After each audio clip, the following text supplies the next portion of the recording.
My name is Goldman. I'm the director and founder of Goldman and Associates. Our firm has a primary focus on family law issues here in Michigan. And today we're going to continue our video series designed to educate the public, talk a little bit about more custody. So please subscribe to our channel. There are certain things that the court considers when determining the custody of the child. In most cases, it's a pretty close call. In situations where we handle custody trials, where parents are fighting over who should take a child, it's usually the case that you have two, nice folks who are well-adjusted, who are reasonable members of society.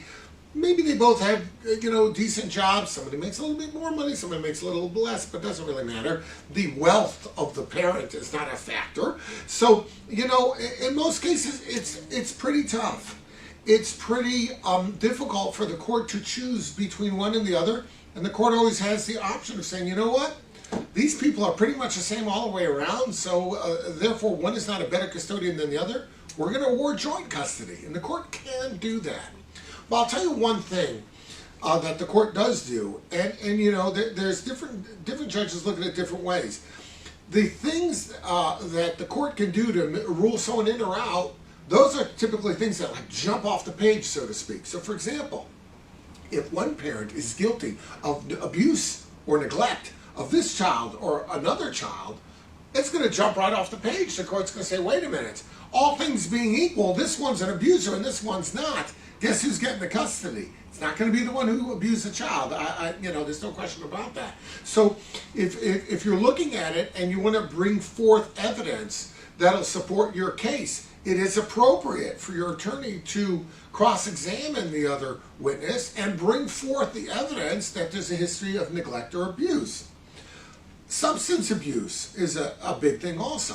All things being equal, where one person's a drug addict though and the other's not, more likely than not, the court is going to avoid substance abuse, and not because it is infringing upon your choice to use a substance, so much as it is concerned that your use of that substance will impact the child. You'll drive high. You'll expose the child to cocaine. And even if you want to say, I have a prescription for these, or it's medical marijuana and I'm allowed to, yeah, you may be allowed to, but that doesn't mean that the judge isn't going to consider that you're using those things in the presence of an impressionable child, that's not a howling misjudgment on your part. More than likely, the court's going to say, you know what, we're going to stay away from that and give custody here. So you have to always consider those things. Another thing, does one party consistently disregard the court? See, that's crucial. People go through these divorces, they're acting so nasty to their soon-to-be ex that they disregard whatever the court says, and then, come time for custody, they go to the same judge whose orders they've been violating since day one. And they say, Judge, please give me custody. Well, guess what? It is likely that the court is going to find, if one person has been consistently violating the court's orders, the court's going to be concerned that that might not be the best place to put a child. Because if the court orders certain things to be done with respect to that child, it is historically possible that that person who violates all the time is going to violate that order too. So you have to be very careful about these kind of things.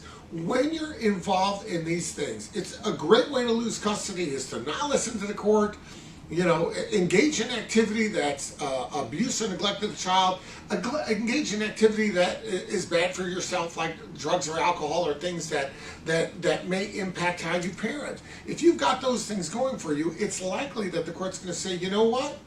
You make your choices and that's fine, but the court's going to make its choice and give custody to the other parent. And it could happen that way. So you've got to be very careful. Now, if you have any questions about your particular case, how to handle that, reach out and we'll be glad to help you out.